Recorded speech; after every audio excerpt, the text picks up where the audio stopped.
Welcome, one and all, to episode 2, or if you want to call this episode 1.5 of the Ope-Eh three-way wrestling podcast. My name is Brandon, joined with my buds, Donnie and Pierce. Today, we're going to expand a little bit on what we were kind of discussing last time with Money in the Bank. Obviously, huge announcement, not just in WWE, but in the world of wrestling as a whole.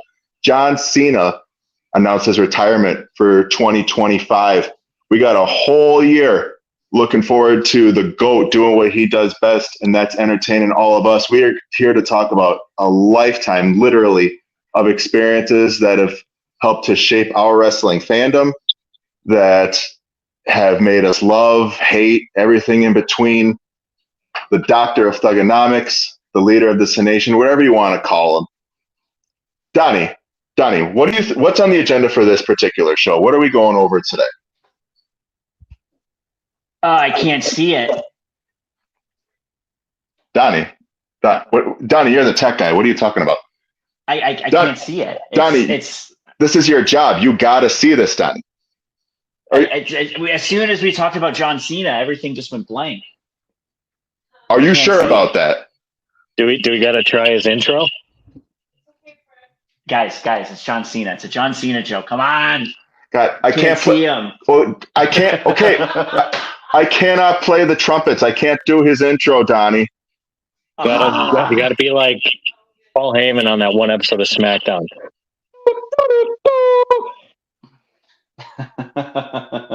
that was a solid 3.25 star trumpet. Yeah, as long as it's not 5 stars, I'm good. Yeah.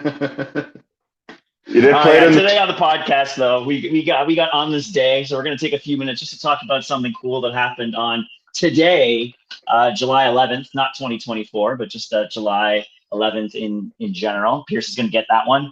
We'll recap Cena's announcements and then move into his career highlights, talk about some favorite Cena moments, some notable Cena moments. And then the best part of today's show, we get to fantasy book, boys. Love it. I am going to put all my fantasies out there for you, boys. No holding back. That's what we want to see. Uncut and uncensored all the way through. And you're going to love every inch and minute of it, boys. You're going to love it. We're going to love it. You're all going to love it. You're stuck with us now. All right. All you out there listening. I guess that means we're going to kick it off with the On This Day. Pierce? Welcome. This day in wrestling history. 2004, vengeance came from us in the Hartford Center in Hartford, Connecticut. Back then, it was a Raw-only pay-per-view. Opening match was a little weird. Tajiri and Rhino defeated Garrison Cage and Jonathan Coachman. Oh, God. Coachman. The coach. You don't got to like him. Batista defeated Chris Jericho. Okay. Then we had La Resistance retaining the World Tag Team Championships versus Ric Flair and Eugene. God, this sounds like a pretty bad card so far. Oh, it's not the last of Eugene, boys. Oh, God. Matt Hardy defeated Kane in a no DQ match in a fucked up storyline. Was this the Lita's baby thing? Yep. Was this before or after Snitsky? This was before. Then at SummerSlam, they had the Death Do Us Part, and Lita had to marry Kane. Oh, yeah, and then it wasn't my fault for the abortion or whatever the hell it was. Oh, my God. World-renowned baby punter and goatee enthusiast Gene Snitsky. Oh. You know, I walked past Snitsky at WrestleCon. That goatee is still going, boys. Does he still have all the back knee on the planet? I mean, his shirt was on, so I don't know, possibly. Well, you weren't visiting him properly then. Come on, man. You got to know all the back knee stuff. Right. That's like a third of his gimmick besides the teeth and the baby punting. You would think a man is still trying to make a living these days. go until it works for him. What? Good pick. Whatever. And the next match, this is probably one of the bigger matches on a card. Edge defeated Randy Orton for the IC title. That sounds strange to hear, but it was 2004, so I get 2004, but it leads into SummerSlam, where Orton wins the world title. Right. Okay. The co-main event, if you want to call it that, Victoria defeated Molly Holly to become the number one contender to the women's title. Only women's match on the card. And a number one match. It was number one contendership match for a women's title on a B pay-per-view. It was in between 2 half-hour matches. Wow. Literally, I hate using women's matches for this, but like that's the epitome of a bathroom break, and it sucks because that is such both of them were good workers. Because Victoria and Molly Holly were great. It's so sad. It's such a 2004 women's match, and right, it's such a picture perfect example of like women who were great. Victoria, Molly Holly, both, and never mind. You still have like Jacqueline, and I think you had Gail Kim coming up too, if I'm not mistaken, around that time. Yeah, get me wrong, but yeah, Lita. So many like quality female athletes at that time, and just right. I mean, right. In a nutshell, like you just take a look then to where we are now 20 years later, and it's unbelievable how much the scene in women's wrestling has improved. And then finally in our main event, name redacted, Chris Benoit. He's like Voldemort. He retained against Triple H after interference from Eugene by accident. Oh, God. And that led into the 15-minute Triple H versus Eugene match at SummerSlam. Oh, good Lord. I do not miss. That was dreadful. I'm not saying SmackDown was much better, but this is close to the pits for Raw, boys. Oh, man. And Redacted one with a roll-up, too. I remember seeing in the... Yeah, he didn't tap him out. It was a roll-up. Awful. I mean, it's understandable that Hunter at that time wouldn't want to lose clean, but good God. I mean, that leads us into SummerSlam 04, where Chris Benoit would lose the title to Randy Orton. And Randy Orton was part of a very specific class of wrestlers in 02 from OVW. And one of the other wrestlers in that was John Cena, which leads us into a new discussion.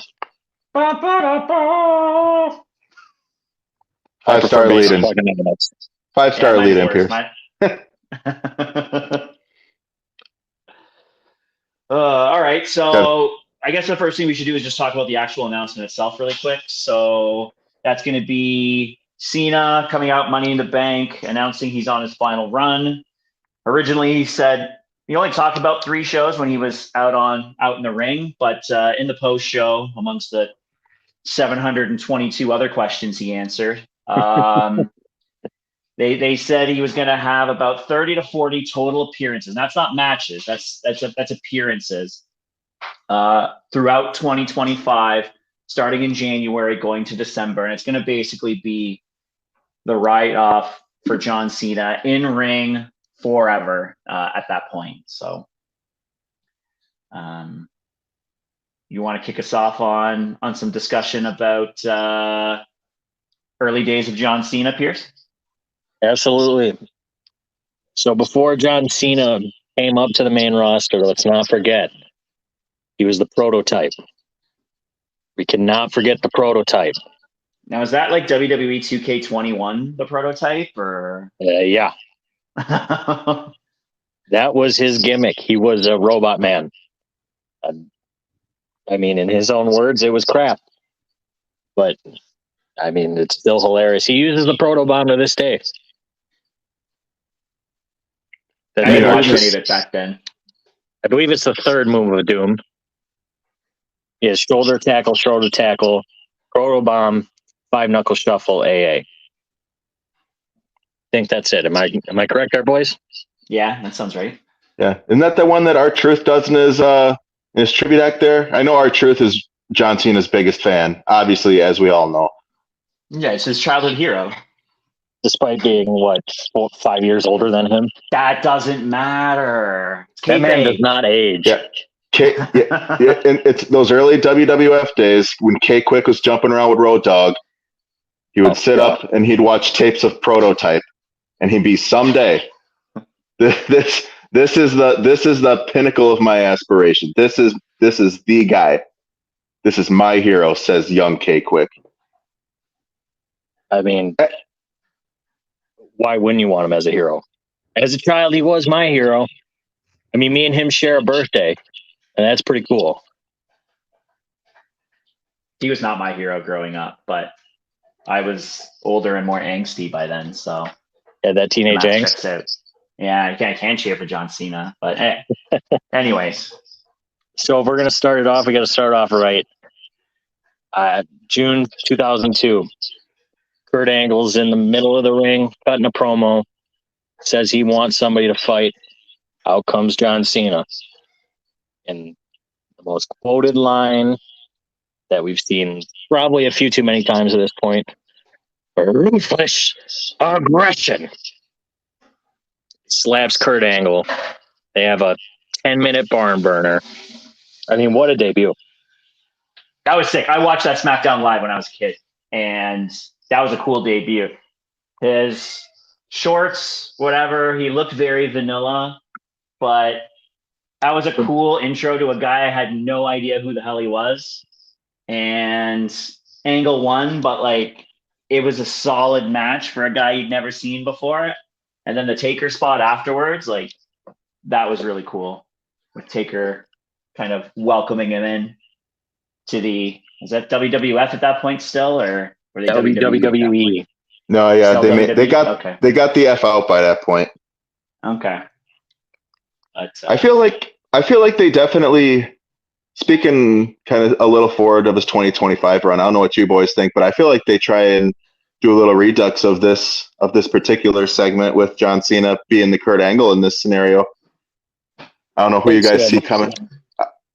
I don't know if you guys ever thought about that. Who you see being the John Cena in this situation?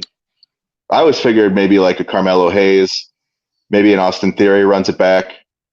But I feel like John Cena's definitely in that spot now where he can put someone over and definitely put another stamp, for better in this case, on the future of the industry. I don't know what you boys think. I agree 100%. Cena's in give back mode at this point. They could give him run number 17, but I think he's just here to give back to the business that he loves. I don't want to get into it too much, but I have some very strong opinions on both of those things. So we'll get to that. We'll get to that when we get to that. Stay tuned. Very strong opinions, though. All right. So he makes his debut. The next month, Vengeance 02, he pins Chris Jericho in the middle of the ring. That's a pretty strong 1 month for debuting. Earlier in the year, Jericho was the undisputed champion. Did he start the match by saying, "Thanks, guys"? I mean, this is more asshole Jericho, so maybe not. Sorry. Can't help myself. It's so bad right now. Oh, well, you're not wrong. But yeah, a very, very generous spot by Jericho there for sure. At that time in his career, and then at that time in Cena's career. However, it gets a little dicey here for John. He said it before that he was very, very close to being fired, but he was a thing babyface back then. Until Stephanie McMahon heard him rap, which is a very weird sentence to say. But then he was Vanilla Ice on Halloween, and the next month he's the Doctor of Thuganomics. You think he was inspired by Marky Mark? Oh, Boston Boys, yeah. It has to be. I mean, it's too bad the Funky Bunch didn't work out for him, though. He had B squared for a little bit. Oh, thought we were onto something. Oh boy, I didn't even put that in my notes. legendary father of current NXT vagabond Brooks Jensen. Oh God. Once in the entourage of John Cena.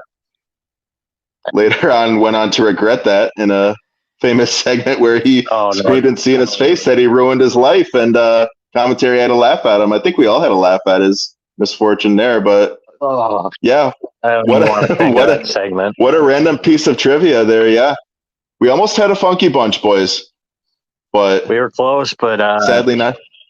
Thankfully, no cigar. Sadly, not to be. But if we're gonna move on, Doctor is really what puts Cena on the map. You know, his raps don't really work nowadays. They are. They try them somewhere else. He could, but he would get this. Guy does. This character would get canceled. They were good.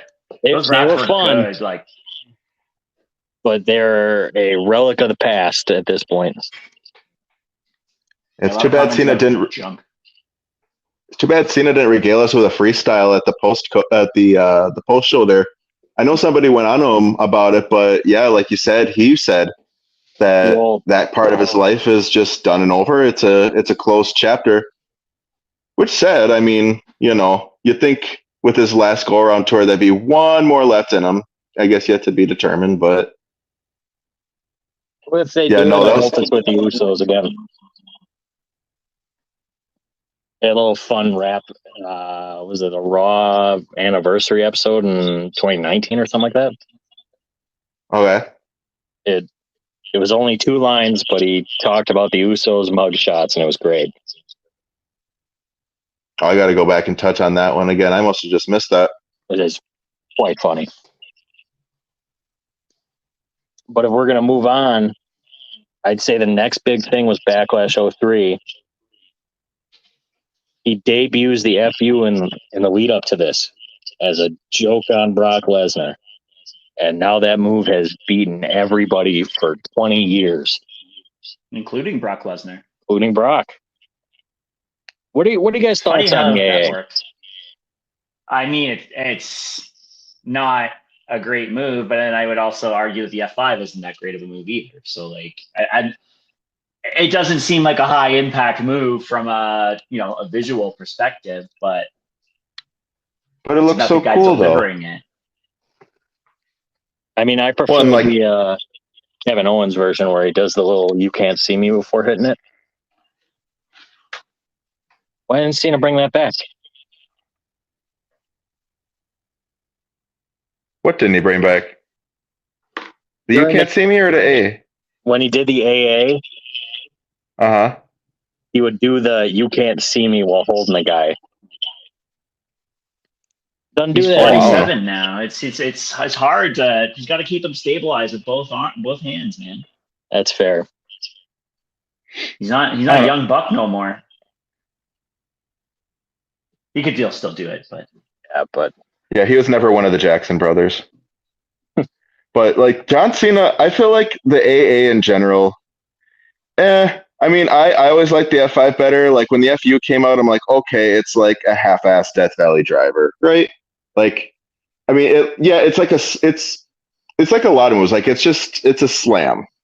It just got a little bit of extra, little bit of spackle of something, you know. And I mean, it's nothing that I'd write home about. Like if I was thinking of a finisher, like if I was going to be a wrestler, right, that probably wouldn't necessarily. It'd be like a transition move, but I mean.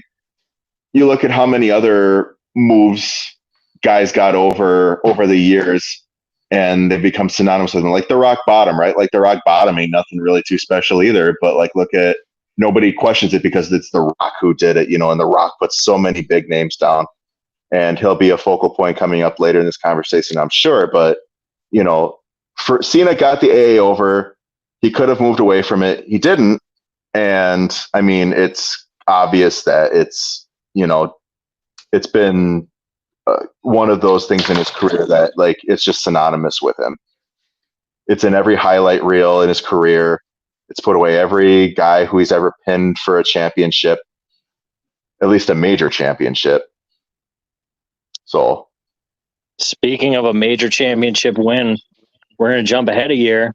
WrestleMania 20 beats the Big Show in the opening match. U.S. champion. I mean, that was the one. Oh, go ahead. All right. He did see it. He hit him in the head with the chain. But U.S. champ. What are your thoughts on the U.S. champ run from back then, boys? It was fine. His original U.S. title run was okay. I mean, he was a heel still then, right? It was more his character work that was the highlight there than the matches themselves, I would say. But it was still a good run. I feel like back in those days, like, especially when you're dealing with guys who, like, you want to portray them as larger than life, like, you have the Big Show who's right there. I feel like that's one of the things that you saw a lot, whether it was guys like Brock Lesnar or whether it was guys like Batista or John Cena, like the litmus test for whether or not they would be on the top of the card as like these large in life superhuman characters would be like, how are they going to lift the Big Show? Because I remember that was the case with Brock Lesnar, because Paul Heyman would even put in a promo, Brock, he's too big. If you can't lift the Big Show, if you can't F5 the Big Show, then Brock, you can't beat the Big Show. And that sticks in my craw to this day, because it's funny because, again, like that was an idea at the time. So my thought going into that match is like, how is John Cena, a guy who's even smaller than Brock Lesnar, how is he going to F-U the Big Show? And he F-U'd the Big Show. And I says to myself, wow, maybe there's something about this guy. And he gets the U.S. title and he has a pretty decent run with it. And he made something of himself in the year leading up to WrestleMania 21. I thought the match itself, kind of like I was saying back in episode 1 with the boys in the triple threat or the 6-man tag, the match did what it needed to do. It put John Cena in that echelon with guys like Lesnar, where you could trust him to like pull off all these high power spots. And, among all the other things that later on he could prove that he could do. But I feel like it really set him on the course to superstardom, the way that WWE wanted him to go at the time. And I think it was right. One of the early hallmarks of a legendary career. I mean, it's the first title he won in the company, and he won it 3 times in the year of 2004. No. He won the U.S. title 3 times? So he won it at WrestleMania 20. Kurt Angle stripped him of it, and then he had a best of 5 series with Booker T. Then Carlito debuted and beat him for it, and then he beat Carlito for it, and then he got stabbed. Oh, God. By Jesus. By Jesus. But at the end of the year, he debuted the U.S. Spinner, and which looks sick. That was a sick-looking belt. Better than the WWE Championship Spinner belt. Calling that now.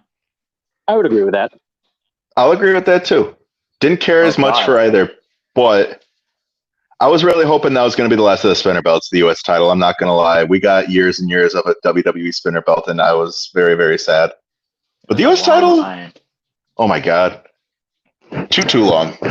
Like one of the longest tenured WWE Championship models I think that had been around.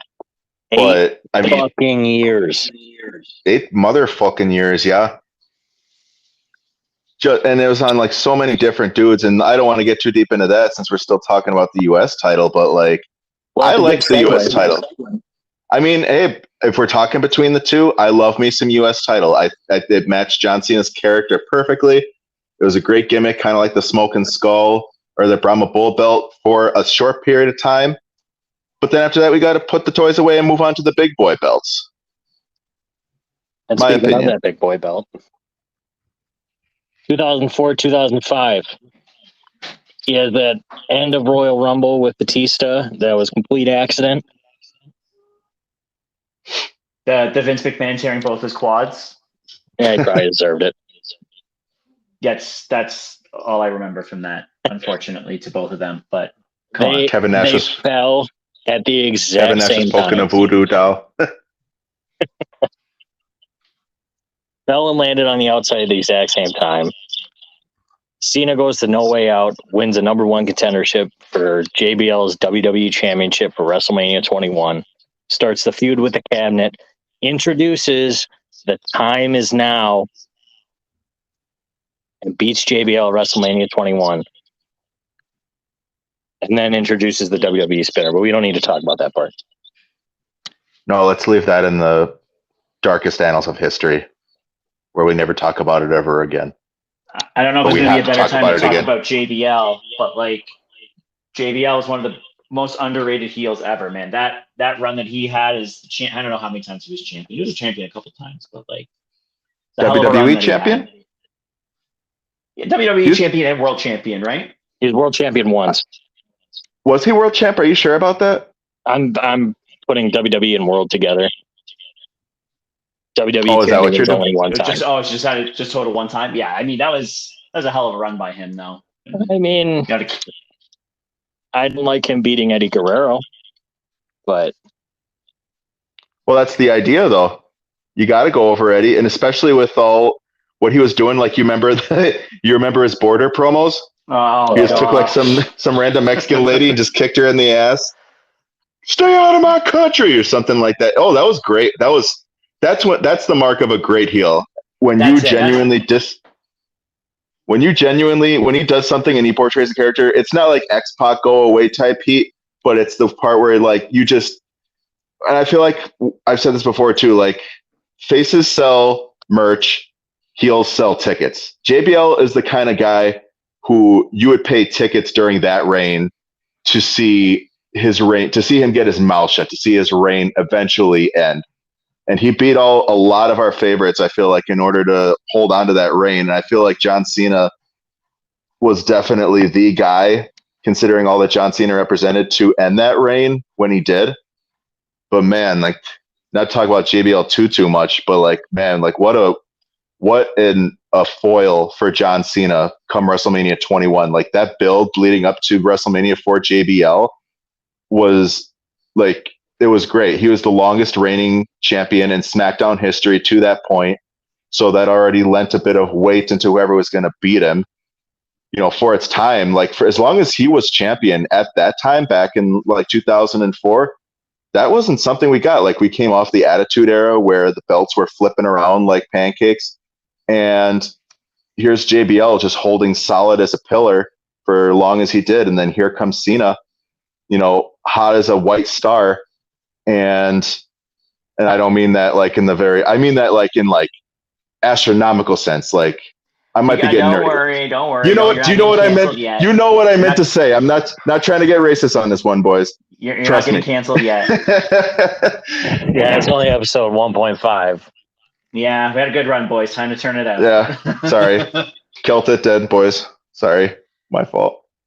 Well, but you're absolutely right, though, right? Like I that's my point. And again, we're talking too much about JBL right now, but like it was having the good heel in him that got Cena into the superstar face that he had his moment to win at Mania, right? So I mean, the Mania match is not the best because it only goes like 9 minutes. But Judgment Day 05, their I Quit match, phenomenal. Cena bleeds buckets in that match, and it puts him square at the top. Yeah. Then he gets drafted over to Raw. And, I mean, that's where really the polarizing fan reaction started. Because SmackDown, it seemed like, was more the speed of Cena. It had some heels that weren't at the level of the Triple H's or the Shawn Michaels, Chris Jericho's. But Cena coming to Raw and just beating all these guys is really what started the Super Cena wins long. But then New Year's Revolution 2006 happens. And in my eyes, Cena gets his best rival ever. Edge versus Cena takes up so much of 2006, and it is so good. Yeah, I mean, looking back at their catalog of matches, and I used to I would have put a lot of guys ahead of Edge. I know there were a lot of people who would have agreed with you immediately, Pierce, in saying that Edge is easily one of Cena's top 3 rivals, if not top 2, and not being number 2. But and Edge is another one too, where Edge having his own rise through the ranks in WWE, fighting and clawing to get what he got, even just to get to Money in the Bank. And he had been, this fixture for so long, and people are wondering, well, when is he going to be the guy? When is he going to reach that next level? And him and Cena definitely had wars where they both elevated each other so much. And I've said this before in chats with you boys, but I feel like, kind of on a slight tangent, but when you consider Edge's current career situation, I feel like this is one of those rare times in wrestling where you get a true Forbidden Door moment, where you see the 2 top companies, the 2 top brands in pro wrestling come together to provide, especially for a name like John Cena. You know what I mean? You laugh, Donnie. You laugh now, Donnie. We got a year to expound on this, but I'm just calling it now. I'm going to call it simple and short. Cena and Edge in 2025. At some point, I feel like it has to happen. I feel like they have to do this rivalry justice next year. I think you get a video package from Edge, and that's it. How do you figure? We'll get it. I don't want to. Again, I don't want to take too much away from what's going on at the end of the show. But Tony Khan working with WWE for a Forbidden Door-esque moment. I understand John Cena is one of the GOATs ever. Not going to happen. No way. They can't stand each other. They never want to do business with each other. Well, I mean, maybe one wants to do business with the other, but it's not a two-way street on that front. But that's in a whole other podcast. We could probably talk about the dynamics between AEW and WWE. But for now, I'm just going to say there's no chance. Absolutely no chance, in my opinion. So there's no chance in hell? That's what you got. No chance. I just really quick on my opinion on Edge, because it's super biased. He's actually from my hometown where I grew up, not Toronto, Orangeville, Ontario, Canada, population of 30 some odd thousand. Please don't dox me, internet. But there's a lot of bias with me with Edge in his career, and Christian as well, because those are like the true local boys. And but that rivalry with John Cena was great. I mean, heel Edge, that was, and again, heels sell the tickets, heels build the stories. So it was a great rivalry. I mean, the AA through 2 tables and at TLC, so good. Edge was like, he hated him as a kid, but looking back, it's just one of those chef's kisses, And when he won that title in that TLC match, it started a year-long title reign. And he 07 Cena, besides maybe 2015 Cena, 2015 to 2017 Cena, was probably his best year in ring. Well, I mean, I want to talk about the most underrated John Cena match of all time, which is, I don't think is now technically underrated, but is the match when I think of that run. Last Man Standing, Royal Rumble 2007 against Umaga. Holy shit, that match was good. And put Umaga on the map.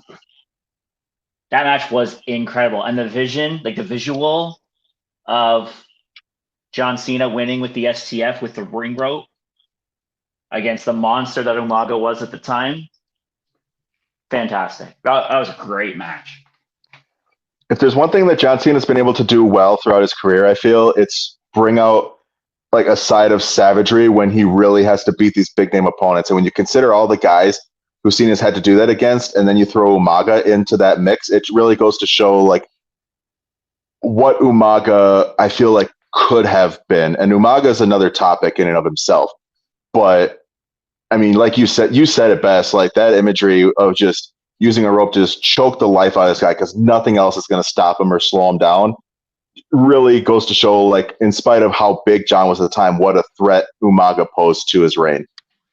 And I feel like that I'm was ready. Go ahead. Sorry. no. I feel like, just in short, I feel like that was as much a stamp of approval of as anything that WWE could have given Umaga, as far as showcasing just how ferocious he was. And it's a damn shame he didn't get more out of his career than he did.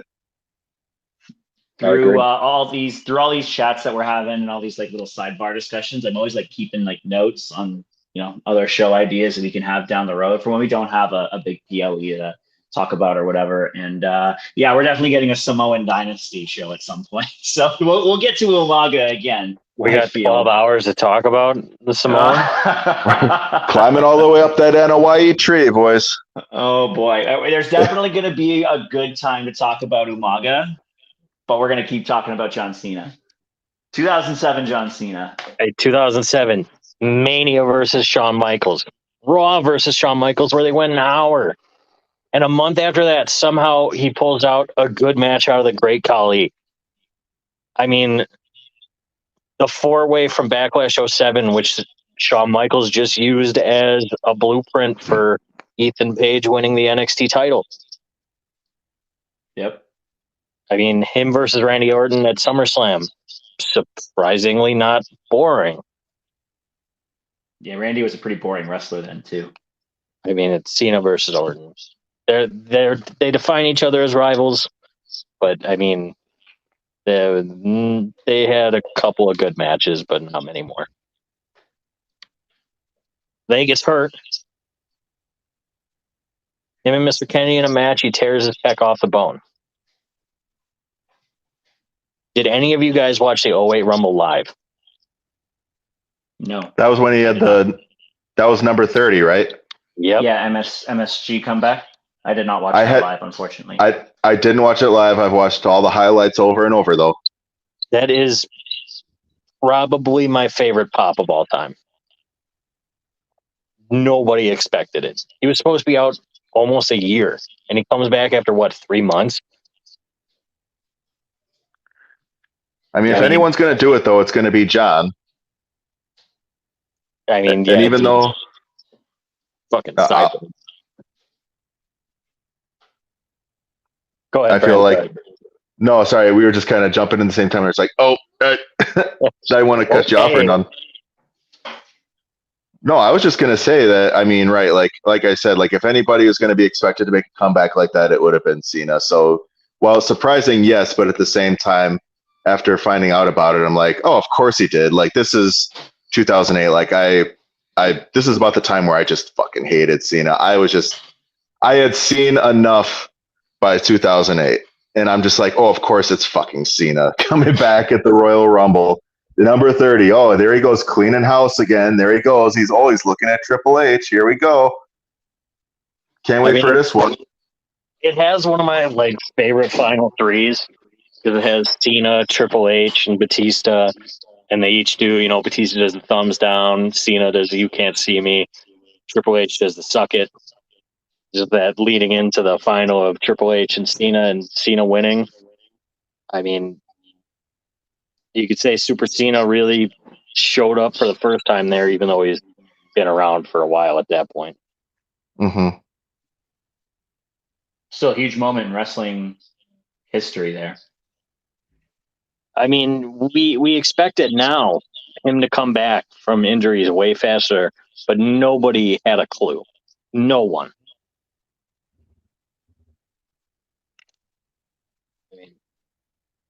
Should we move on to the next thing? Let's keep going. I would say at this point, 08 to 09, not really too much happens except for the PG era begins. And that's where you see Cena become really the face of PG. You could say he was the face of WWE from 05 to 07, 05 to 08, but I mean, he really solidifies it now. But at the same time, he had the 400 match series with Randy Orton in 09. 2010, he had that really good feud with Batista. And then the Nexus debut. And then SummerSlam 2010 happens. And subsequent Nexus burial. I mean, Cena wins lull was a joke for 5 years? That was I'd a say very we long 5 years. I would started, not blame Wade Barrett for having no fandom towards John Cena because of that. Yeah, it, I it was a thought match they shouldn't have won. I Sorry, Brendan. no, you're fine. No, I was just gonna say I thought at that time the Nexus was such like a next level concept. It had this weird meta feel about it where you have these guys who are kind of in their own universe at the time, even, right? I mean, they got the pros with them and everything, but nothing really impacts Raw or SmackDown. And it's just these guys coming up, trying to develop themselves, trying to promote themselves, and be eventually the next guy to go to Raw or SmackDown. So when you have all of them collectively just smashing the shit, just running roughshod over everybody and everything, I thought, and there's 7 of them too. So I'm like, well, there were 8, then soon shortly to be 7. Thank you very much, Justin Roberts. Fucking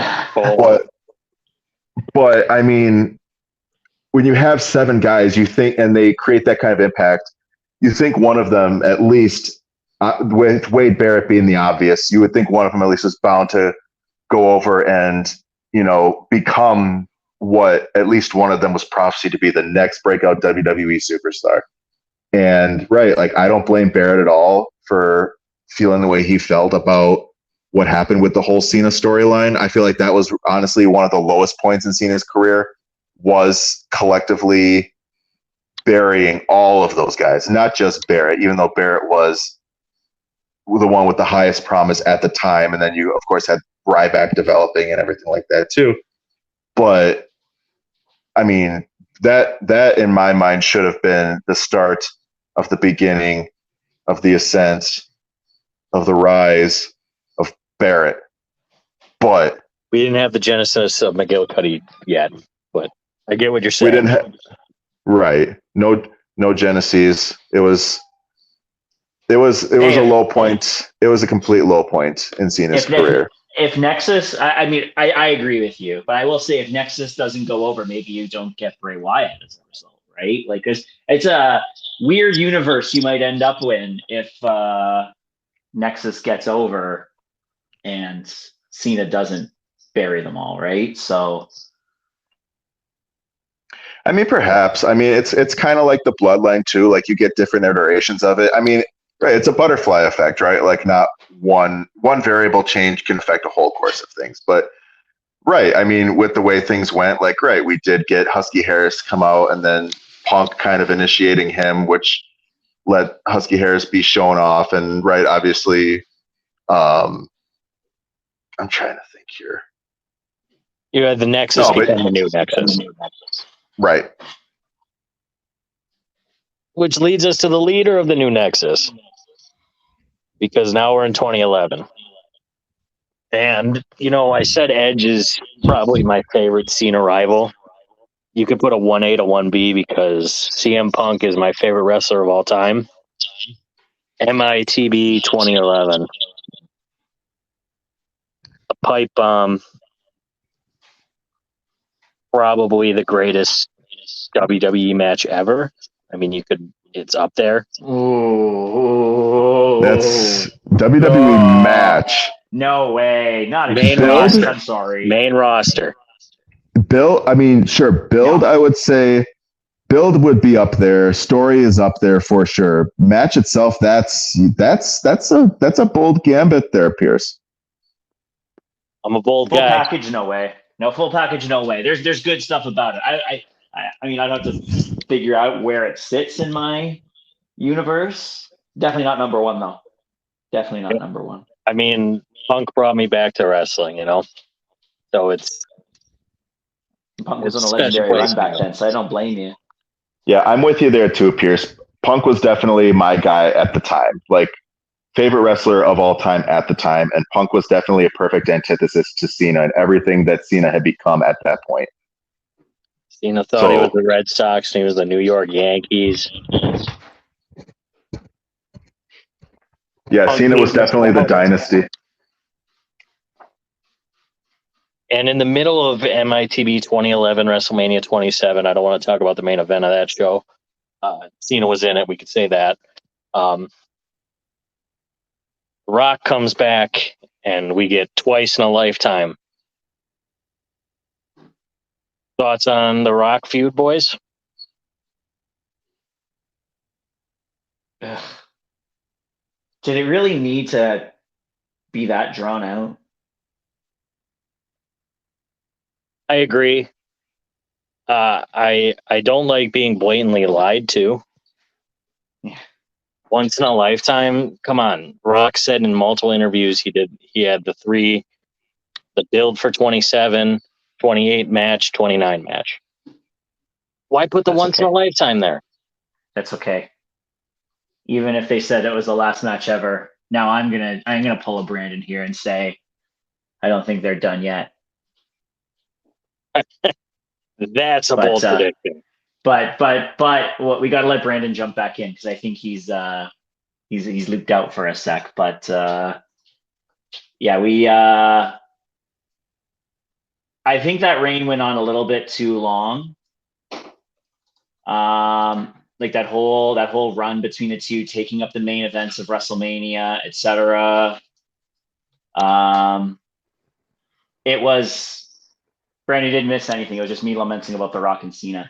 Yeah, it was just too long, and it took away from too many guys that deserved to be at the top at that point. So I got a bad view on that. Brandon didn't get to hear my spoiler, I don't think, because he jumped out for a second, and that's great. We'll save that for him when we get to that part. But my mic got sick of my rambling, boys. Sorry about that. All good. Welcome back. I saw you jump out, and I sounded it was a great time to slide in a little spoiler there. But nevertheless, oh damn it! Of course. We'll keep going. But I don't think The Rock and Cena once in a lifetime, twice in a lifetime, thrice in a lifetime, etc. was great for the business. You don't think we get a couple 2-3 matches out of Cena Rock this year? See, the guy just sniffed it out of me. He sniffed it out of me. We'll get to that. We'll get to that. I hope not. Oh, we will. Oh, we're getting there. We will. We will, boys. All right, what's next? So for me, the next real thing, obviously you have Cena Bryan at SummerSlam. Awesome match. Cena's piling up his WWE title wins. Now we get to Cena Bray at WrestleMania 30. Oh, God. You know, you said the Nexus losing was a big one. Cena should have lost here, too. Awful. They did Bray so dirty then. I mean, I have some bias here. So rewinding favorite character that you guys are talking about, Punk. My favorite character is The Undertaker, which gives me some bias towards Undertaker greatest matches of all time. But anyways, and then it was, I liked the spooky supernatural stuff. So Bray was a very different character in the landscape of wrestling at the time, and they did him real dirty. And there's no bones about it. Like John Cena had no business winning that match. Nothing is gained from John Cena winning that match. Except Bray getting shuffled down the card. That's it. Again. And it was another one of those things, too. It was one of those cases where you think that them putting a little extra emphasis or a little extra pizzazz into an entrance. Like, I loved Bray's WrestleMania 30 entrance. I thought that was so cool what they had with the live band and, like, the street band, like the voodoo mask and everything like that, the belly dancing performance and the fire and the swords. Like, it put on such a great aesthetic. And I thought Bray was, and it was so impressive because it was Bray's debut at WrestleMania, too. And he hadn't debuted very long before that either.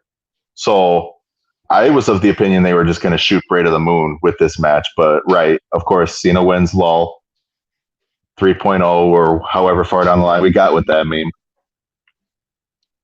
I mean, it's okay.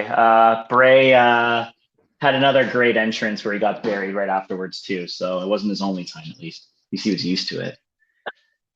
I mean, WWE did not know what they had.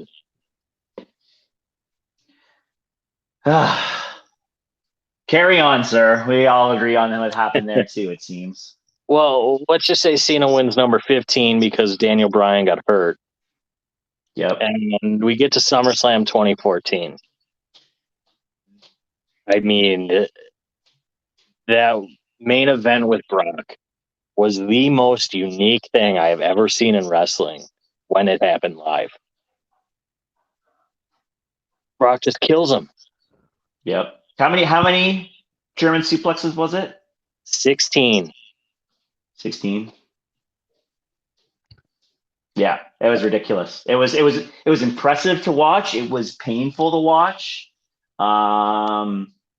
Yeah, it was a spectacle. Like that match was something that I had. You see squashes and stuff all the time, but like that was almost like a public execution they had for him. You don't see a squash with the face of the company. And for using the same move on him over and over, just beating him like a hammer, you would think that, with someone, you think if you're going to take out a guy with as high a profile as Cena, you would have like some exhibition or something. You whip out like 2 or 3, maybe 4 or 5 really keynote signature moves, stuff you can put on a highlight reel, but it's just Brock doing Brock things and just throwing Cena over and over. And if it works, which it did, if it wasn't broke, he wasn't going to fix it, but he was set on breaking Cena's neck, and he damn near did. I would have loved to see how Cena walked out under his own power if he did it all following that match, because I couldn't imagine taking 1 suplex from Brock, let alone 16, even being in the shape that Cena's in.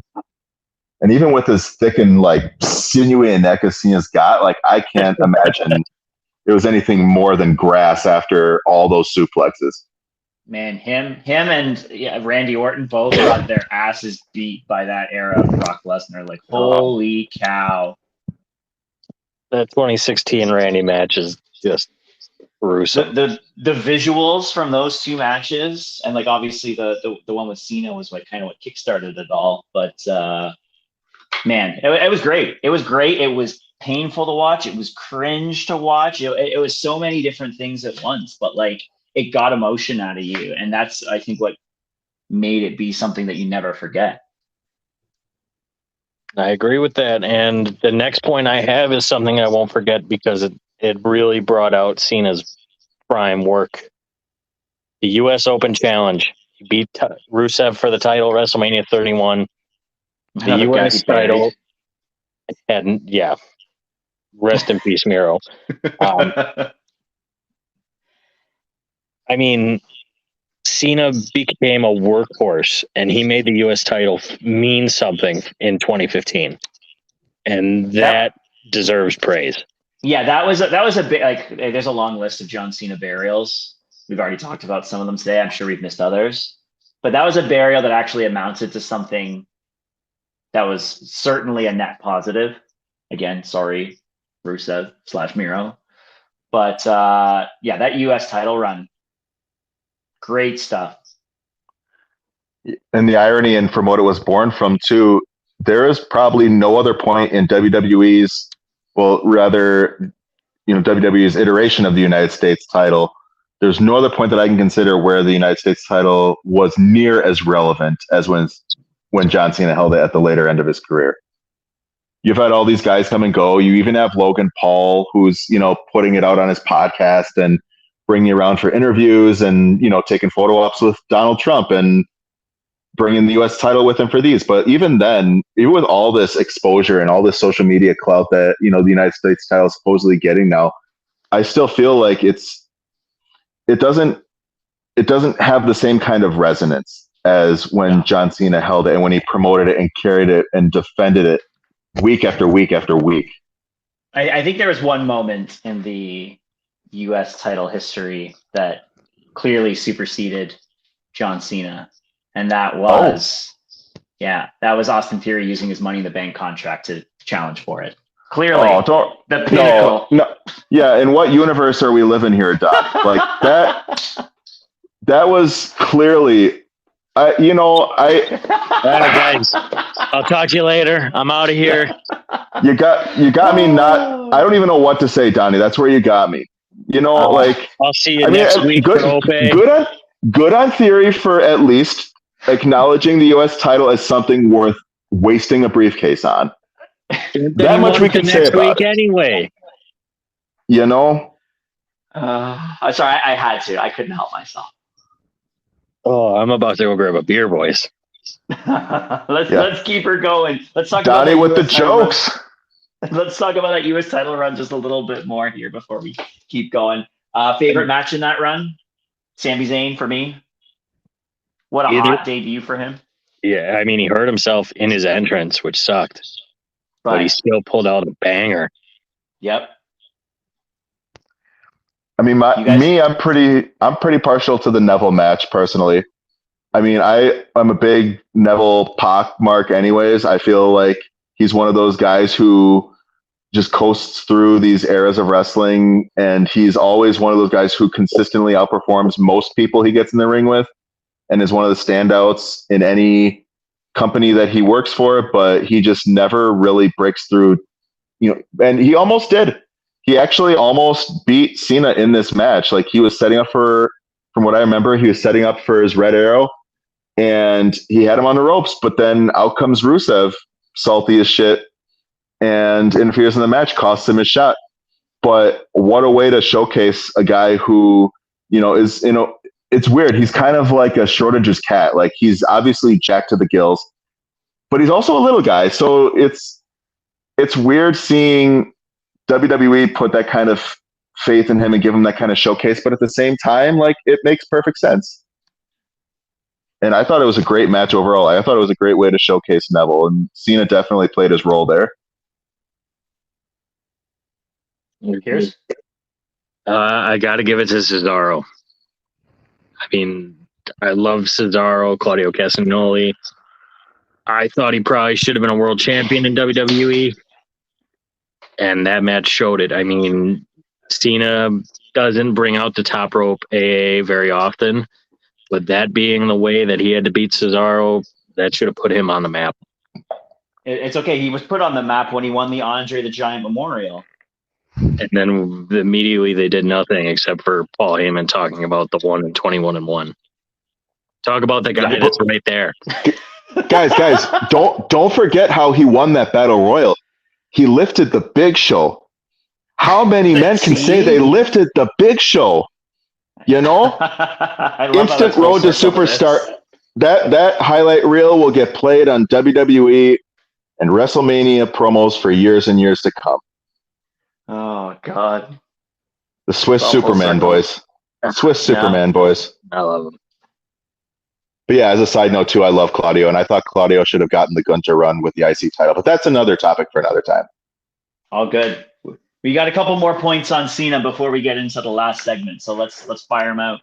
I mean, we'll go into 2016, AJ Styles versus Cena. Something nobody thought would ever happen, and they have probably Cena's best WWE title match besides Punk at the Royal Rumble, where Cena wins number 16.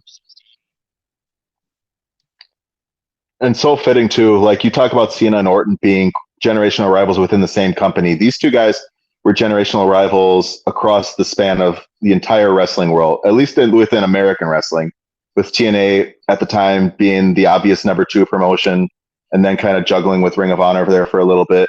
But whenever you look at like PWI and you look at how wrestlers are rated through the world, like the 2 top American wrestlers, well, you had John Cena being head and shoulders usually in WWE, but then the other guy who was never in WWE, who always was like having solid contendership for best wrestler in the States, I felt was AJ Styles. You can make cases for guys like Samoa Joe as well, or even, Christopher Daniels, who was a highlight in TNA for a bit there. But I mean, AJ Styles was clearly the face of their company. And there was always dream bookings of what would it look like if you had John Cena versus AJ Styles in some capacity, and nobody ever thought they'd see it happen. So for me, seeing AJ Styles face John Cena, and especially after AJ came off that run in New Japan and Ring of Honor, was so huge. That was mind-bending stuff for me. And it was a very good, very fitting consolation for never getting to see them face off in their more, I guess, gold-laden years when they were both winning titles more regularly. I mean, they just had probably the greatest title match in the Royal Rumble's history. What are your guys' thoughts on it? Brandon, take it. I mean, I thought, like I said, I feel like it did everything. I felt like it lived up to every expectation that I would have had for a Cena AJ Styles match. I would love to see them. We keep talking about. Oh, excuse me, boys. Oh, it must be the anticipation. It's killing me. Seeing this match again in 2025. But man, like I said, I felt like it was such a dream come true. And seeing Cena fittingly put AJ away with 3 AAs, a guy of AJ's caliber being as hungry as he was to put himself in the same billing, in the same tier as John Cena in any era, fighting through, and both of them giving everything they had to make that match what it was. Like, there was nobody else, there was no other match I would have rather seen for that championship at that time than Cena and AJ.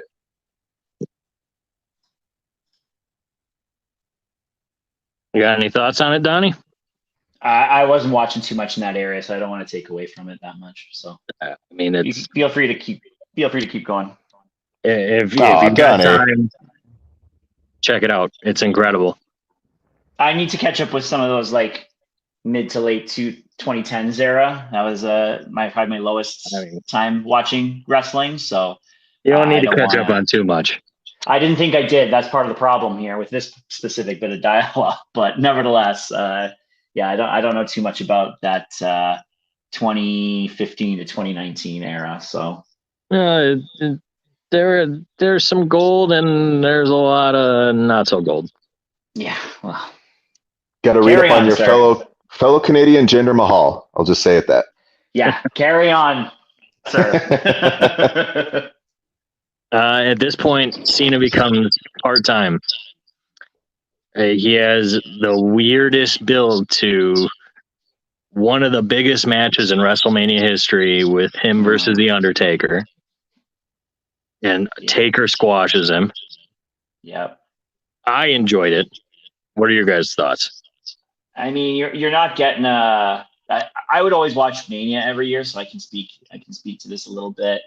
And I obviously, being a big Undertaker mark, I had to know about all this stuff. You weren't going to get a great match out of Undertaker at that point, so like I get it, but it's obviously a bit disappointing but they had good matches when Cena was a heel in the Thuganomics era.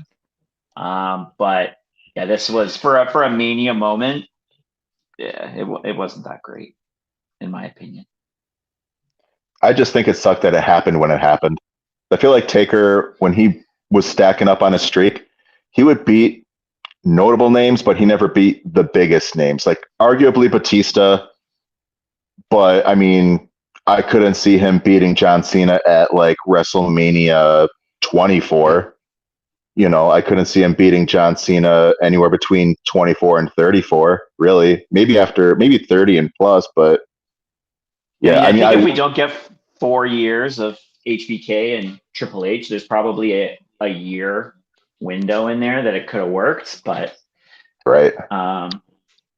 Because that was still like prime Taker, but as soon as those matches with Triple H were done, like you weren't getting prime Taker matches at that point. So hey, we had CM Punk versus Undertaker at 29. That match is fucking phenomenal. Okay, yeah, there's that one. You're right. I take that back. That one was pretty good. But yeah, this moment was a bit of a letdown for me. I mean, it's understandable.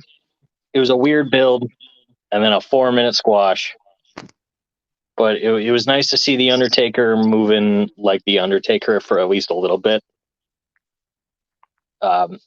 And for Cena to do that for him was pretty cool. The Undertaker was prepping for 15, 20-minute match, right? That's what he said on his documentary. So, and I mean, would have been interesting to see what would happen, but you know, it's the butterfly effect, like you said, Brandon.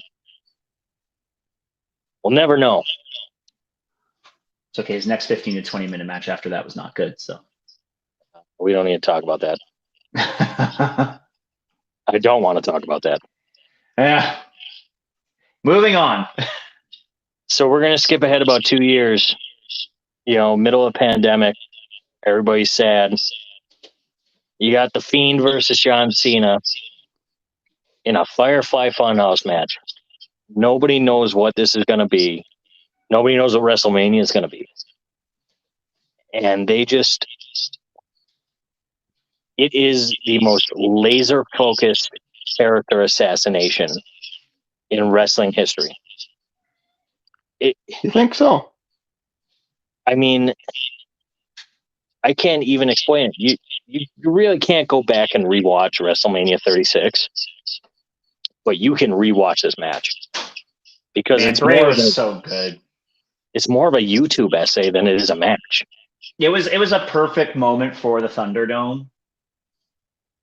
And I mean this was like, I guess they would have already had it somewhat planned out because that was like right at the beginning of the pandemic. But like, if they whipped that up from the time that the pandemic happened and started to that Mania, like that was great work. Cena said in his interview with Chris Van Vliet that it is the only match that he has written from start to finish. And they did it in about 2 weeks. And it was fantastic. Damn.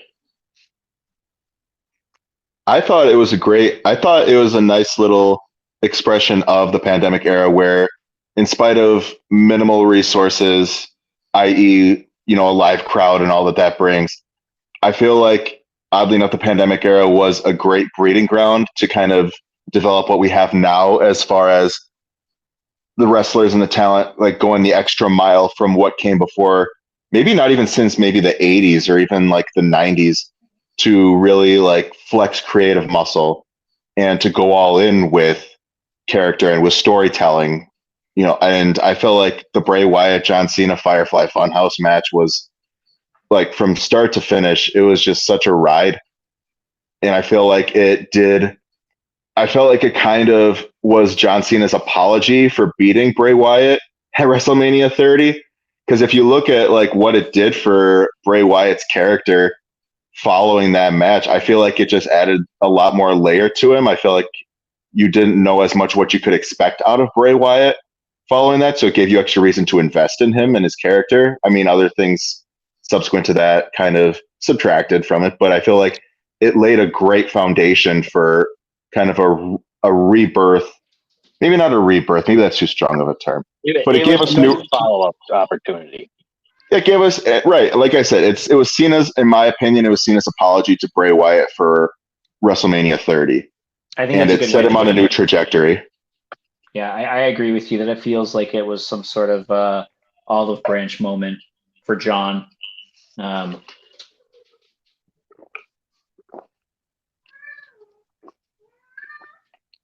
it was that we got two cinematic matches on that Mania, and they were both very good for what they were, and probably the most memorable moments of those cards. Like both we got one night one and one night two. And you ask me anything else about those events outside of the post-match Big Show match? Big Show main event.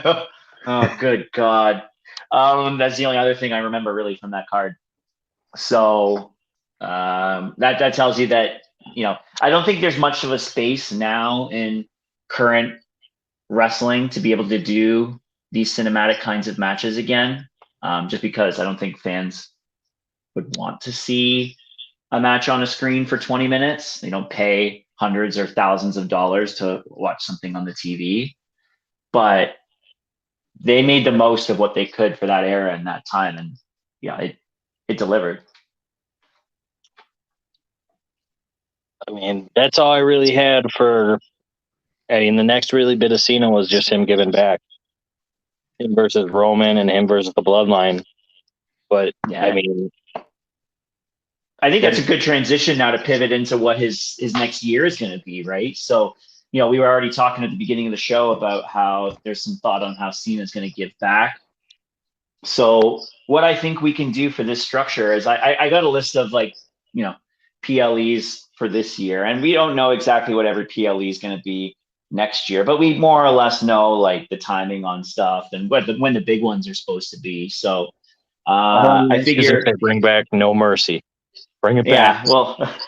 well, we don't know if that's going to happen yet. But anyways, what I'll do is I'll just ring through some important times that'll be coming up, and you guys just give some thoughts. I'll give some thoughts on what 2025 John Cena is going to look like. Okay. Does that work for you boys? Yeah. Let's do it. All right, let her rip, Donnie. All right, so we're going to start it off with a big one that is kind of on WWE schedule, but kind of not on WWE schedule. They've done day one the last couple years, and day one in 2025 is going to be significant because it's going to be the first day that Netflix has WWE's rights for Monday Night Raw in the US and everything else everywhere else. So that day is a Wednesday, and I 100% expect WWE to put on a huge show on Netflix on January 1st. If that happens, does Cena show up there? I think the answer is yes. Does he have a match? And if so, who does he face? I believe he did say in his promo at Money in the Bank that he would be at the debut for Raw on Netflix. Did he not say that? He did. I believe he did. The question, right? Like, if he's going to have a match day one, and like, what would that look like? Who is first? And it's right. It's not always about how you finish in some cases, but it's also about how you start. So, like, who is the first guy to face John Cena going into this new year? That's a heavy weight. That's a load you got to put on somebody. It's a big show. I think you got to, like, the one thing that you really need to amplify is that this is the first show of a 10-year, $5 billion agreement that WWE and Netflix has. So in my eyes, before we get into the actual names, this is not going to be boosting an up-and-comer. This is going to be two absolute titans of the industry headlining the show. And with Who do you think that's going to be? It's going to be CM Punk. I knew CM that Punk, was coming. CM Punk has already called his shot, saying he wants a shot at John Cena. These are, you have a guy in Cena where you're doing this 2025 retirement tour, and they want to start this off with a bang, and you got to imagine that CM Punk is going to be one of the poster children for the uncut sort of promo work and material that Netflix is going to have the benefit of putting out on their platform. And who better to envelop that than CM Punk? I think you got to go hit the hammer hard, and you got to hit it right away. See, I might offer a contradicting opinion on that because I agree with hitting the hammer hard and hitting right away. I would say Punk fits well in that mold. However, I would go more towards a guy who they're bringing on Raw, who they brought on Raw from SmackDown because they had the Netflix deal in mind and because they wanted a new face to build on the Raw brand. And when we were talking earlier about how John Cena was introduced as this new Raw up-and-comer against a guy like Kurt Angle, I feel like you get a mirror situation now that Cena's in the last year, in the twilight year of his career.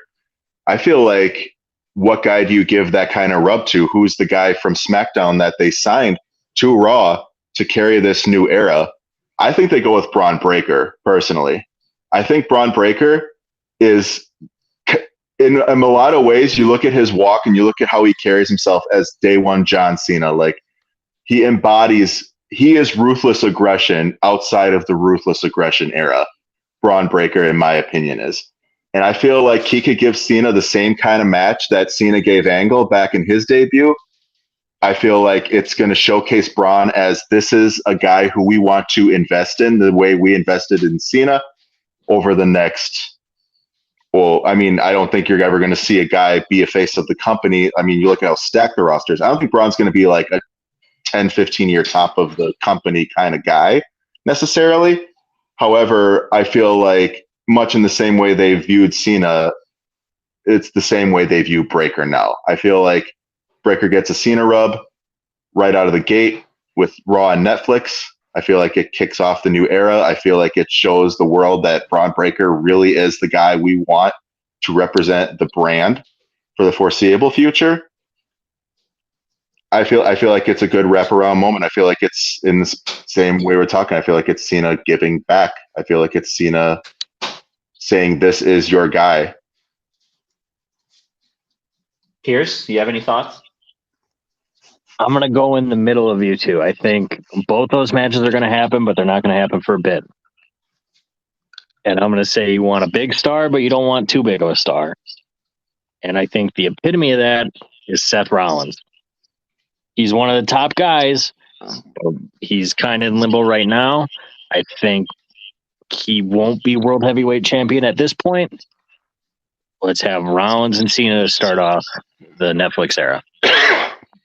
Can we perhaps all agree that no matter who Cena faces in his first match back, do we think he's going to lose? Yes. I think he's going to lose. I think he has to lose. He's going to keep this no singles win since 2018 thing. Yeah, that's where I'm lined with that. I don't think that in any of those scenarios, especially not against Braun Breaker, if it ends up being Braun Breaker, that him winning is a good thing. I think you have a storytelling element there if he keeps losing for a bit, and then you can maybe turn the curve a little bit later because you can't have him losing the entire year. But I feel like he's got to lose the first match. Keep that story going. He's talked about it a lot. I think there's a reason for that. Yeah, I concur with you there, Donnie. All right.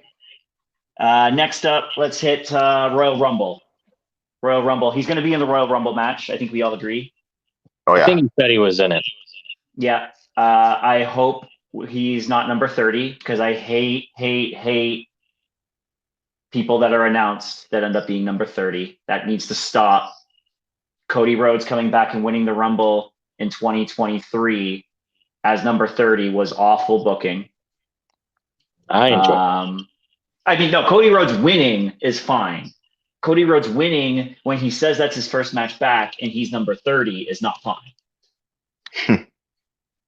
Anyways, different discussion for Rumble discussion. But does he win the Royal Rumble? Fuck no.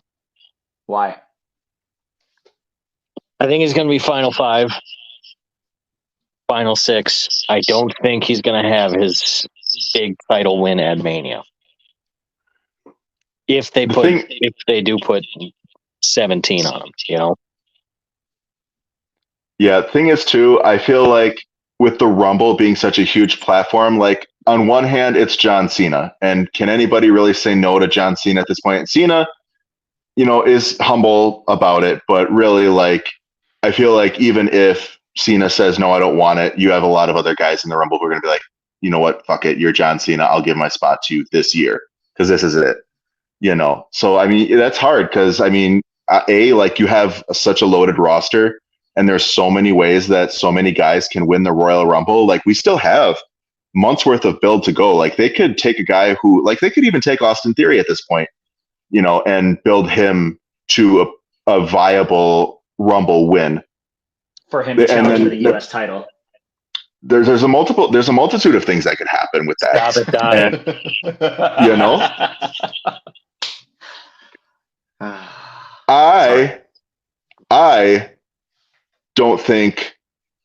I don't think Cena. I don't know if I want to say that all the way out loud. I don't think he wins it. The Rumble.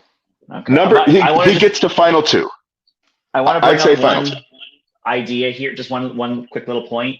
The first PLE of the 3 PLE partnership with the city of Indianapolis is the Royal Rumble 2025. Pat McAfee's not winning the Rumble, Donnie. That's not what I'm saying. I'm just saying to give that like a big moment. Could be Cena. I don't think he should win, but you could see Cena winning in Indianapolis to give them that big moment for their first of 3 huge PLEs they're going to have as part of their agreement. So I'll give one other reason of why he's not winning. I don't think anybody should win more than 2 Rumbles besides Stone Cold. Leave that as Stone Cold's record forever. Cena's I'm already cool with got that. so many records. Yeah, I mean, Cena's already got so many records, and I feel like that's kind of been Cena's MO, has been either tying or breaking records through his time in the WWE. Like he's got Flair's record. I want to say he has, because I'm trying to think, didn't Flair hold the record for U.S. title runs too? I think Flair I has think he was 6 at like and Cena has 5. Flair has. Okay, so hypothetically, Cena could also tie a record this year, which would be fine. But yeah, that's hard now that I think about it. Because right, I feel like the second Cena introduced his retirement, or rather, the second he announced his retirement, I feel like all bets were off, and I feel like there's so much that they could easily have him do. But I don't know. Here's how we pivot into the next one, because you say you're not sure, leaning more no. The second show that he talked about when he was out in the ring was Elimination Chamber. That he has a ticket in the Elimination Chamber match. So if he doesn't win at the Rumble, you know he's going to be in that Elimination Chamber match. Does he win that?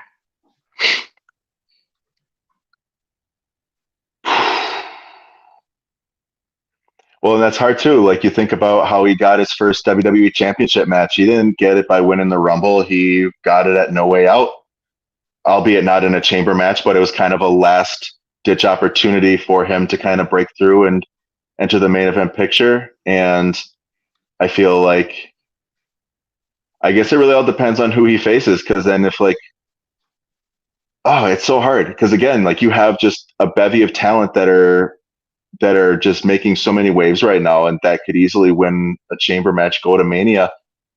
And then, right, where does Cena fit into all that? Who's the champion by then? Like, I feel like that'd be more like something we could talk about as the day gets closer. But like, it's hard for me to kind of think about that and to brainstorm that, because there's really so much that's wild out there right now as far as the WWE or World Championship pictures go. There could be a lot of things that go down between now and then, and that's part of the fun of this. I mean, you could easily speculate that Cody is still WWE champion, and if we want to believe what everybody wants to believe, that Gunther would be world heavyweight champion. You could easily see him winning the world, or like the Elimination Chamber, and challenging Gunther at WrestleMania. Personally, I don't think he wins Elimination Chamber either, but it's something that could happen where he wins there and challenges Gunther at Mania, should he win. Pierce? I think if he were to win, he'd probably challenge Cody. I think Royal Rumble, you have, I mean, it's pipe dream, but Ilya Dragunov win and challenge Gunther at Mania, please. No. Not big enough. Not big enough a start. You're more likely to get Braun Breaker. I just want to see Ilya versus Gunther. Let me have this. You did on Monday Night Raw. No, he had Ilya versus Braun. Oh, right. Because he had the we had, wasn't that part of the King of the Ring tournament? We had Ilya versus Gunther in the Raw finals. No, I don't believe so. Jey Uso. No, it was Jey Uso. That's right. My mistake. I wanted it to happen. I was willing it into happening, but they were teasing you so hard there, Donnie. They were teasing you. That's right. Because it could main event Mania. I think that's a next year venture personally, but that's also another. Yeah, I feel like, or even SummerSlam when they're bringing it to Minneapolis. But it's actually that's 2026 they're bringing it to. We're getting off. Oh boy, it's coming soon. Ilya Gunther is coming soon. That's all I'm going to say about it. Yeah. I don't think we get that at Mania next year. They got work to do with Ilya to have him win a Rumble. Regardless, I think if he were to win, he'd challenge Cody. And then that gives us Roman and Rock then too, without any. And then it gives I know there's some people speculating Rock and Cody for Mania, but I also don't think that's correct. You'd get a Homelander versus Superman at Mania. You could.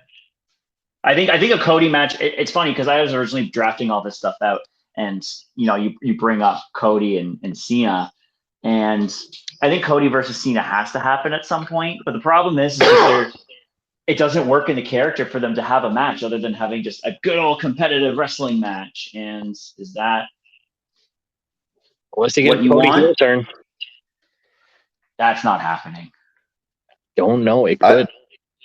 I feel like a Cody heel turn would be very natural. I also feel like it would be something you could easily pivot into if he were to beat John Cena.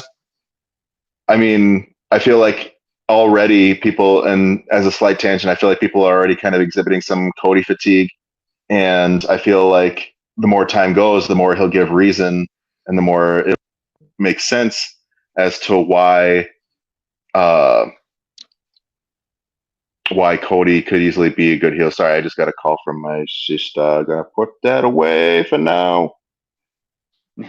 He's still got a whole final Cody. boss arc to go through. Yeah. So let's move on to Mania. Yeah. So Mania, I'm gonna have a very, very spicy take here. If you are gonna have a heel turn from a guy that some people have had some speculation about doing a heel turn this year, which makes sense with someone needing booking with a good heel. I think Randy Orton's going to turn heel at some point on Cody. He's going to challenge Cody for the title. My guess would be at the Royal Rumble. Whatever ends up happening with that match happens. Obviously, Cody's going to win.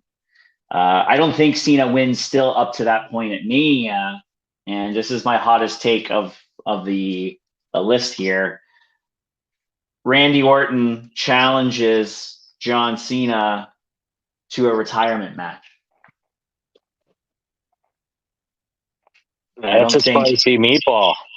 I don't think Randy Orton, we know, is kind of on the end of his run as well, and I could see a heel at some point in Cena's run wanting to end his run in a storyline sense before it gets off the ground.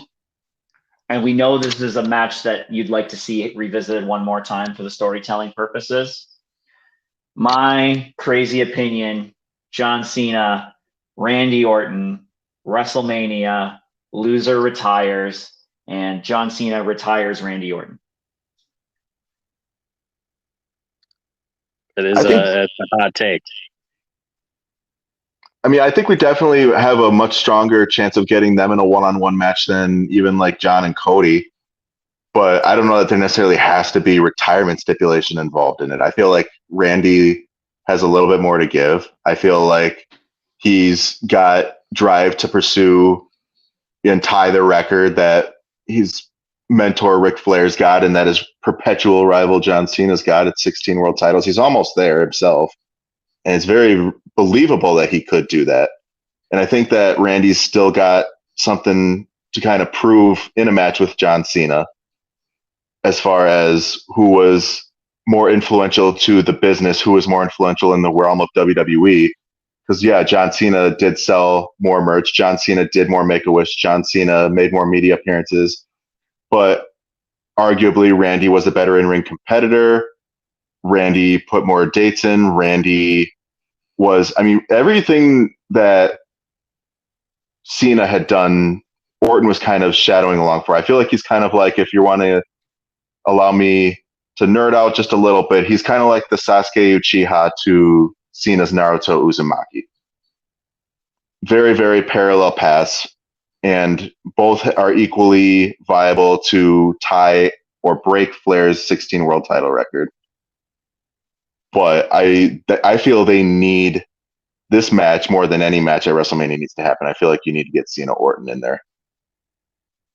Okay, so it does. You know necessarily. I know that the spicy meatball there is the retirement stipulation. Doesn't have to have a retirement stipulation, but you do agree Cena Orton Mania. I think that's and who wins. Ooh.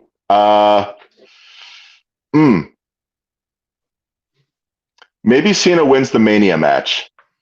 Maybe. I could see him losing his very last match. But then I feel like he goes out on his shield for his last match. I could see him possibly winning his Mania match. That's a coin toss. I think the Mania match, we're going to get to Pierce in just a second here, but I think the Mania match is what turns the corner for him and really gets him into that push towards a potential 17th title. Mm-hmm. Yeah, And I agree with you on Mania. that. That's his first win back, and then he's on a hot streak leading up to a pay-per-view we're going to get to in a bit. PLE, sorry, that we're going to get to in a bit. Here's what do you think? I think it's either going to be, if he wins Elimination Chamber, we get Cena Cody night one. Could possibly have Cena go over there. Otherwise, I think, Cena Orton. Or you could have Cena CM Punk. Yep. Cena CM Punk could be an option, but I guess that part with Punk depends on how their whole rivalry with Drew and Seth shakes out. We don't know how long they intend on dragging that out. We know that Punk versus Seth was supposed to be night one main event this past year, so we'll have to see how that goes. Next PLE after that, Backlash. Don't know where that would be. I could see him taking that one off. The cat has a say in this. Yeah, the cat does have a say in this. What's your cat's opinion? Does not think he should. I don't think he thinks he should take it off. I think he thinks Fred thinks that Backlash Cena should be wrestling. So who's he wrestling, Fred? Yeah, now he's got nothing. What do you guys think about Backlash?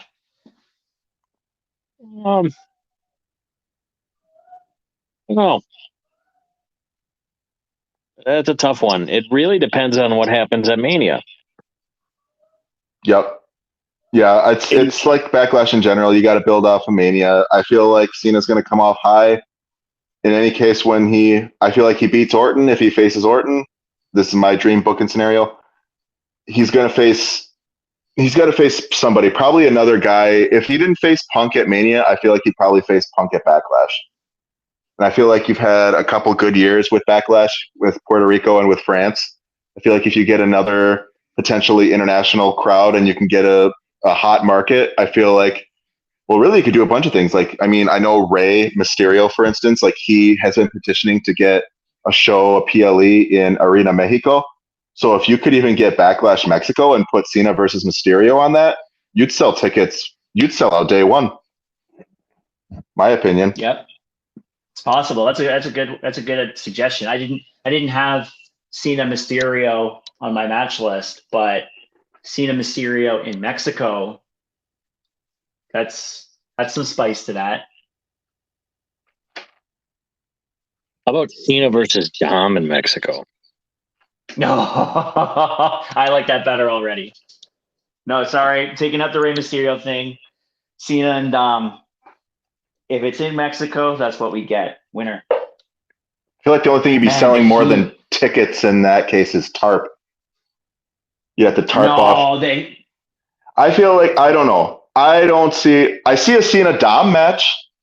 You ain't going to sell it in Mexico, but you're going to have Cena Dom at some point. There's going to be matches. There's going to be matches that sell there regardless. But man, that crowd on Dom. Mexican. Are you talking about a Mexican wrestling crowd on Dom Mysterio? Yeah. Oh. Yeah. I'd pay just to see that. Yeah, we got to have a little bit more build where he's disrespectful to his father. Maybe the retirement match in Mania next year is Dom retiring his father. Who knows? We'll see. I'm good for a big retirement match. I think we're due one, but he sends off his father, and then we get the build to Backlash where the Mexican crowd hates him. Here we go. Hunter, if you're listening, get that arena booked for Backlash. I'm sure at our second episode, Triple H is sure listening. Move over, Freddie Prinze Jr. Then we get a Saudi PLE, which I would imagine Cena does show up for, whether it's King or Queen of the Ring this time or it's something else. I would assume John Cena shows up to all Saudi PLEs if he has the time to. I'd prefer him not to. I have own feelings on those, but if it's King of the Ring, let's give him the crown so he gets the title match at SummerSlam. who he faces, it realistically does not matter. Give me Cena Ilya. Or Cena J. Cena J is gonna be on the dock for sure. I'm gonna throw a heel out there that maybe doesn't deserve to be a match at a PLE, but a match where he should beat a heel that there's already been some teases with before, and that's Grayson Waller. I think that would be a solid King of the Ring final. Face Cena beating singles heel Grayson Waller. We've already had teases of that feud last year. I think you're going to have him either beat him in a qualifier match to that or beat him in the final. And it's going to put Grayson Waller on the map to show that he's got the promo ability to keep up with one of the greats. But we'll also hear fine speech. Can't wait. I know he's been prodding at The Rock for a while too, but realistically, I think we're more likely to see him versus Cena than him versus The Rock. Would Grayson Rock? It all depends. Sorry, apologies here. No, you're good. I think with The Rock, it all depends on his schedule. It's really hard to predict The Rock's schedule to know what kind of availability he's going to have. I definitely think a final boss, Rock versus Cena, at some point should happen. Where it slots in, not 100% sure, but not at WrestleMania. You'll need thrice. No, not at WrestleMania. Not at WrestleMania. No. Sorry, you were going to say something else about Waller and The Rock, or? Oh no, I was just saying to the fact that you had when you're talking about Grayson Waller teasing a feud with John Cena, because I know Grayson's been on about blowing smoke up The Rock's ass about having a promo battle or some sort of interaction with each other. But like I said, I feel like John Cena being the gracious, giving God that he is, you have much more of a chance with John Cena doing anything with Grayson Waller than The Rock ever would. I mean, I agree. Just took the credit for putting Cena, Roman, and Cody. I don't know if you guys saw that documentary, but whatever you say. Oh, yeah. Yeah, all credit and all praise always to Dwayne. Get used to that for a while too, boys. Yeah. That'll be an interesting little piece of the puzzle they just added there. And it'll be interesting to see how that factors into Cena's run too. I'm sure Dwayne will have no. You think King of the Ring is a ticket for him to get a SummerSlam main event match? I think that's a really good call. I don't see him winning Money in the Bank. Neither do I. I don't even see him being in the match. He shouldn't be in the match, I don't think. But I think the King of the Ring crown is the safest way to get him his title match that he earns. I think that's a great call there. Who he beats in that tournament is up for debate, obviously. I think, in the finals, it should be a very strong heel. I don't know if Grayson's going to be up to that at that point. But I think that's a great option. You get more matches out of them, that's for sure. Yep. After that, we got a potential, Clash of the Castle. We don't know if that's going to happen. There's probably going to be some sort of BPLE in there that he may or may not compete in. We don't know if it's going to be Clash or something else. And then Money in the Bank would be the next big one after that, where do we all agree that he shouldn't be in the Money in the Bank match? Yeah. Oh no, Cena's way past ladder matches at this point. Okay. So I think we can probably, he could have a match there that isn't a title match, but if he wins the King of the Ring, I just see him he could be kept off that card as well from a wrestling perspective. He could just be a promo perspective after whoever wins that match. Or him versus CM Punk. That was my thought. Okay. Perfect place, if not for Mania. You can't have Cena lose, though, if he's still on that heater going to SummerSlam. Punk can take a loss. That's fair.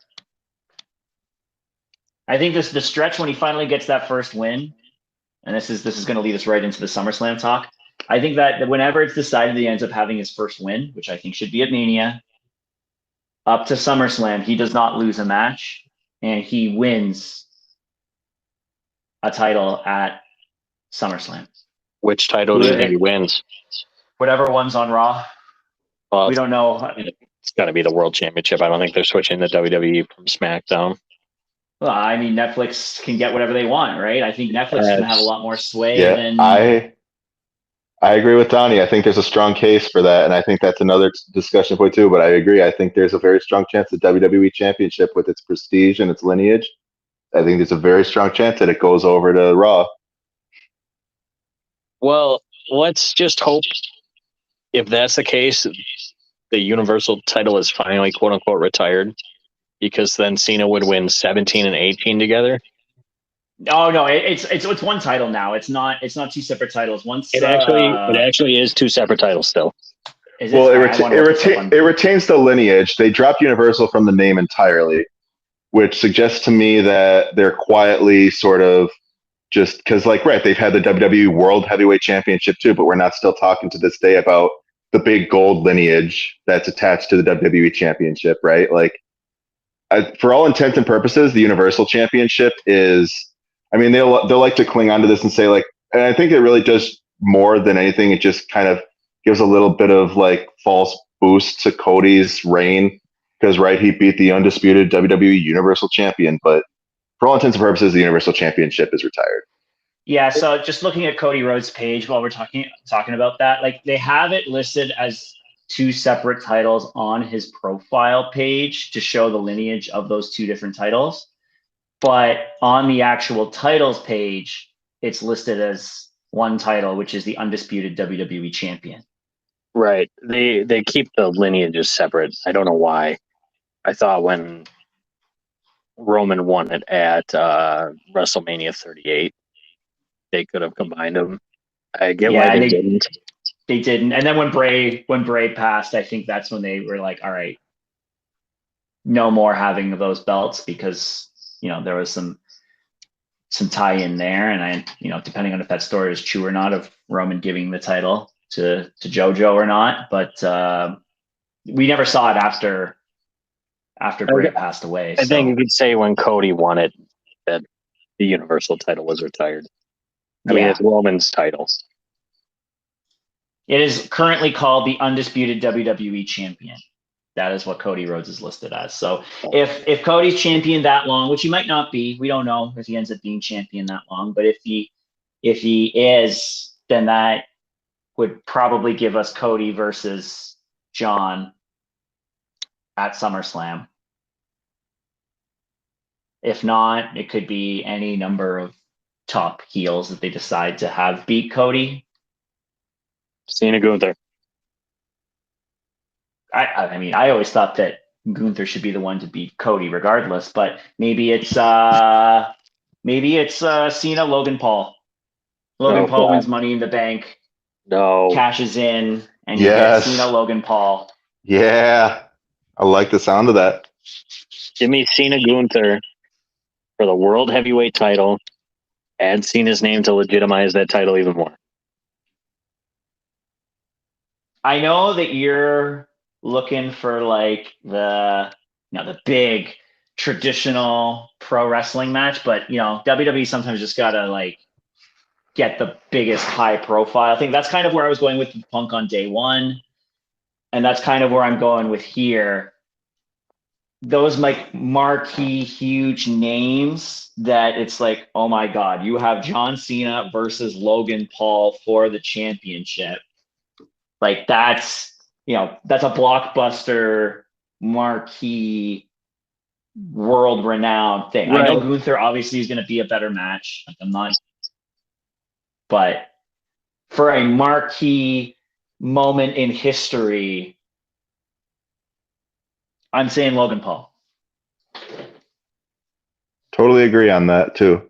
I mean, right, Cena Gunther, absolute barn burner, will happen, I'm sure, at some point. Because Gunther, I feel like after SummerSlam, it'll be undeniable as far as what he brings to the table. And I feel like he'll be an even stronger running for John Cena going into 2025. However, with Logan Paul, you could make the same argument for him too. Like, even though you could say this U.S. title run he's on right now, especially when you compare to a guy like John Cena and his U.S. title runs, is like, piss weak by comparison, and he does a disservice to the championship.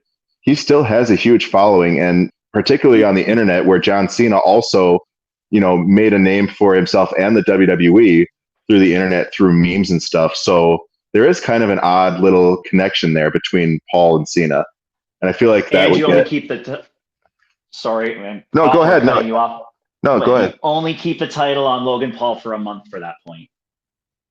He cashes in very quickly after he wins the Money in the Bank contract. He only has the title on him for a month, and Cena beats him. I could see that happening, and I would agree that's a solid plan. In my eyes, it's, he wins at Mania, and then Super Cena comes back for it, and that's how you beat Gunther. And then it leads into my who beats him for the title, whatever the final pay-per-view of the year. After that, we've got, again, a B pay-per-view or two, whether it be like this year, it's Bash at Berlin and then Bad Blood. You're going to have some sort of, maybe that's when you get No Mercy, or, I think some of those titles those event names they're using in NXT for a bit. I think they had an NXT No Mercy at some point, but nevertheless, you got a couple more B events after SummerSlam. Then you got another Saudi show, Crown Jewel. That would be my guess. If he ever faces The Rock, it's going to be at a Saudi show. Yep. And Crown Jewel 2025. And I think he beats The Rock, unless you really want The Rock taking the title off of him, which leads to a whole other can of worms. But I would rather not do that. No, thank you. The question then is, going forward from there, how do you incorporate Marine Cena into War Games? That's what I want to know. I would love to see the return of Marine Cena for War Games. Just deck him the fuck up. So he has to say after he wins, he has to let us know that they've been compromised to a permanent end. Yeah. Oh, please. But I think that would partly depend on if he loses the title before then. So do we want to talk about do we want to talk about him maybe losing the title at one of these B shows or at Crown Jewel before War Games? Or do we want to assume that he would be the champion and have a match at War Games? Or do you think he would be in a War Games match as champion? Are we saying Survivor Series is the last PLE of the year? We don't know definitively for sure. I feel like if John Cena is technically still champion by then, they might sneak in one more in December. It'd be his last World's End send-off thing.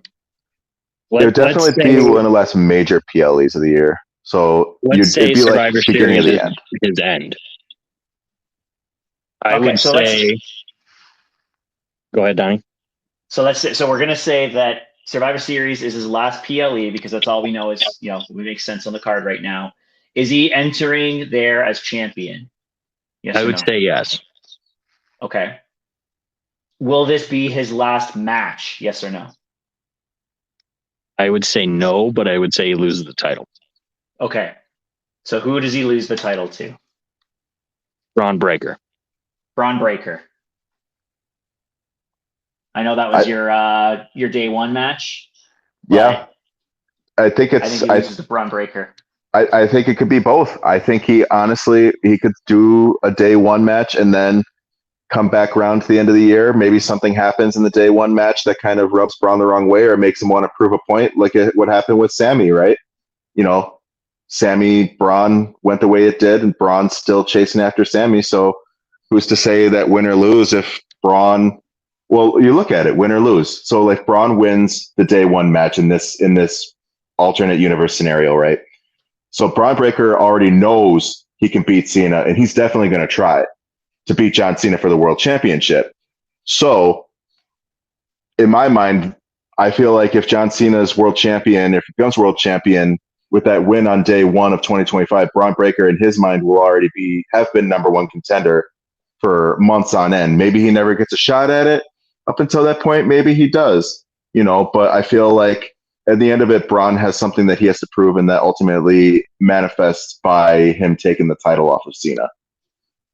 Now, if he lost, now it's kind of the same thing. Like Braun, like when he lost to Sammy, it's kind of similar in that situation. He builds himself up through the year. Like needs to prove that he's going to be the Cena of this era, that he's going to be carrying the future forward, and that Cena winning in day one was a fluke. So, right, either way, viably, you could see Braun chasing after and beating Cena. In any case, Braun chasing after and beating Cena is perfectly viable. But when you add that layer to it, it really creates, in my mind, something that could propel Braun into the stratosphere and keep him in the main event scene for as long as he wants it.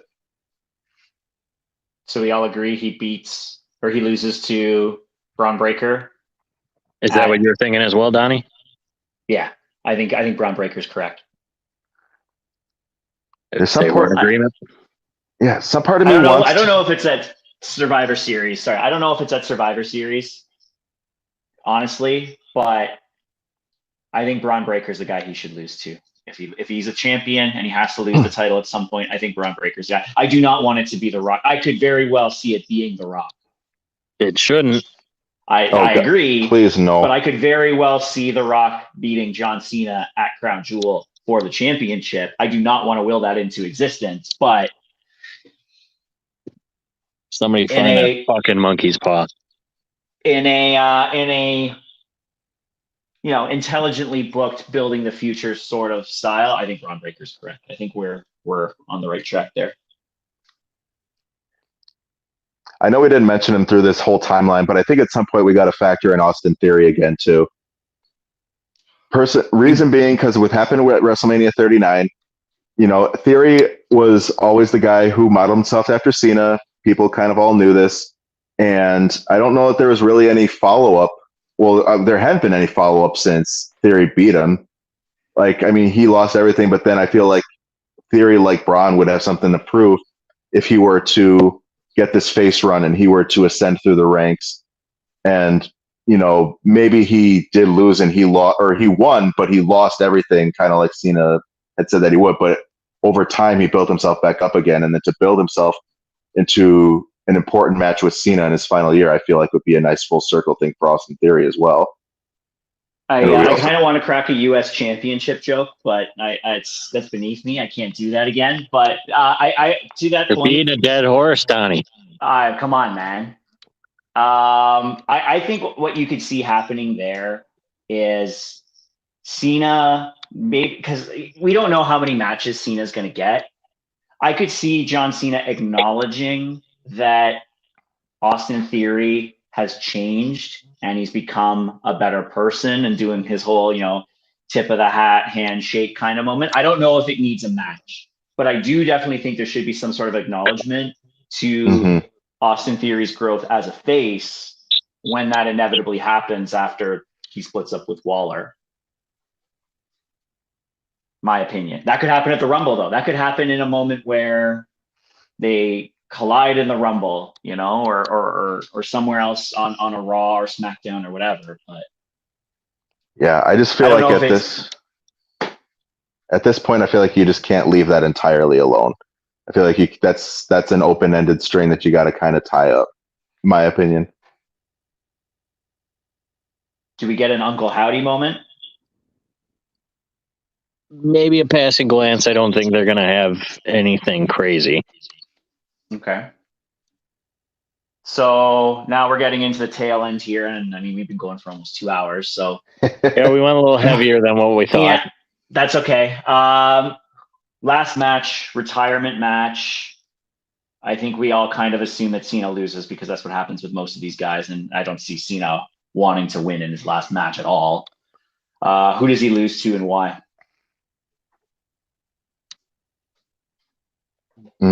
Pierce, go. I don't have it. I don't have a damn clue.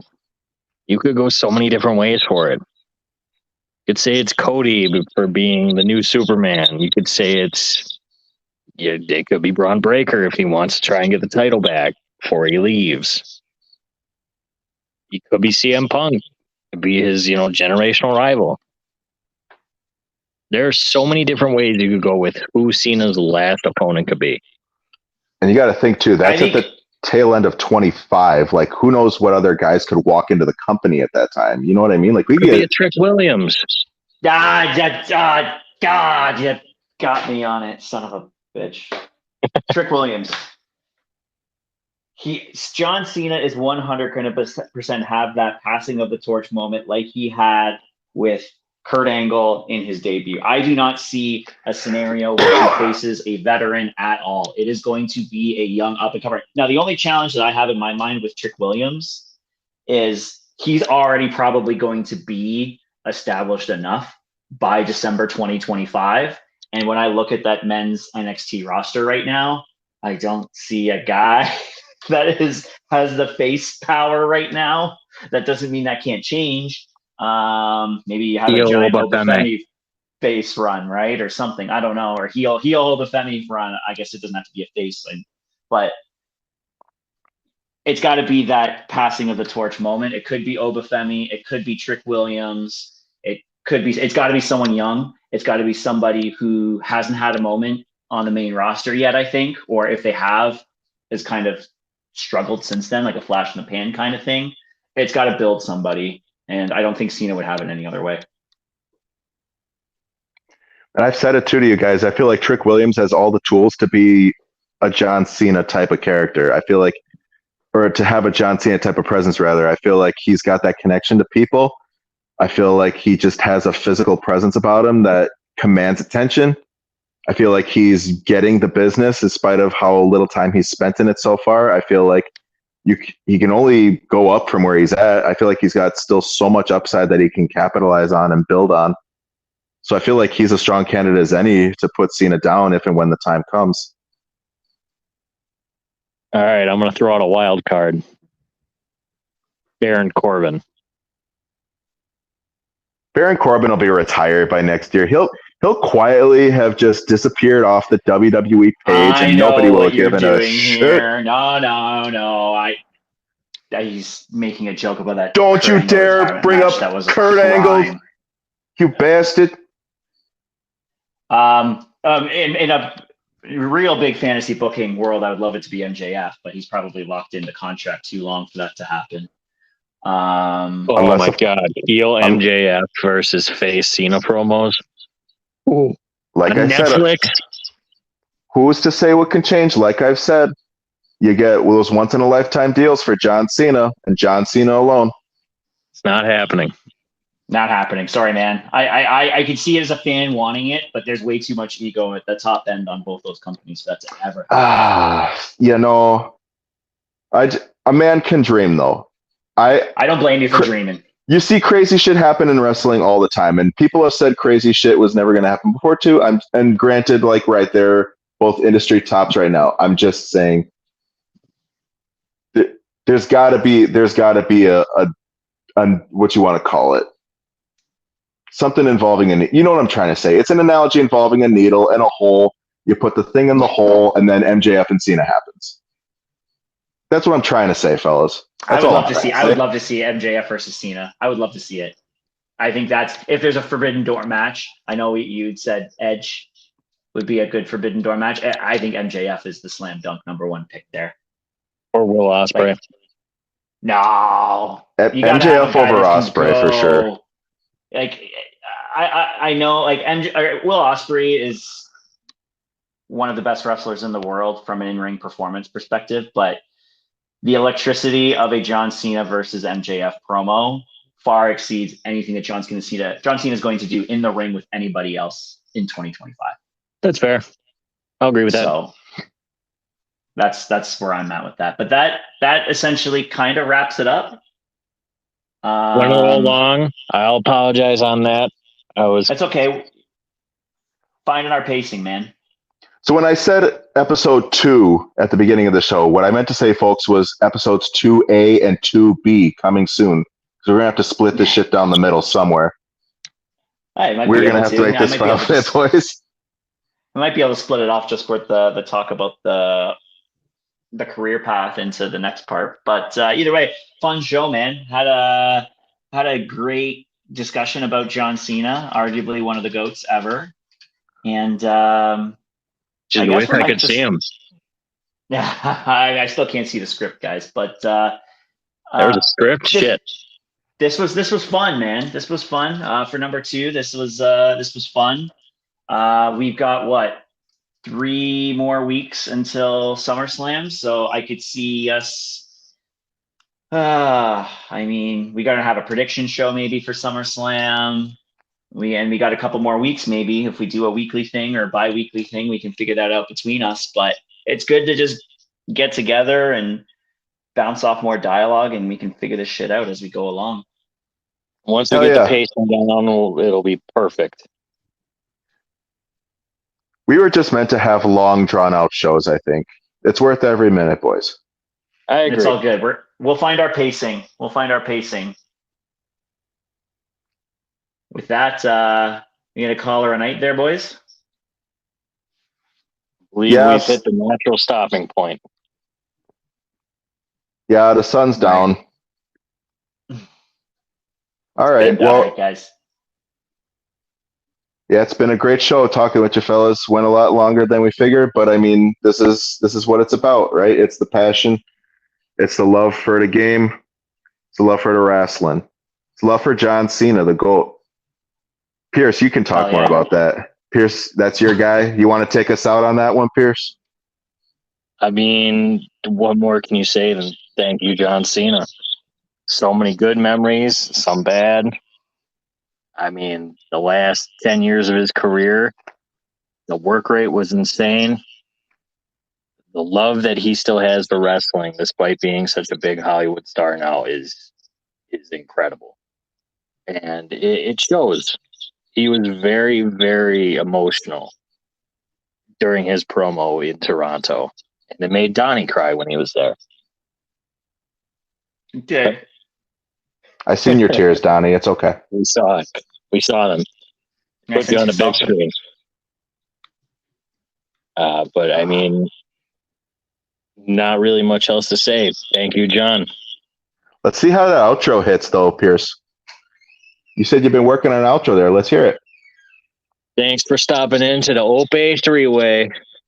Why don't you have a beer on us next time?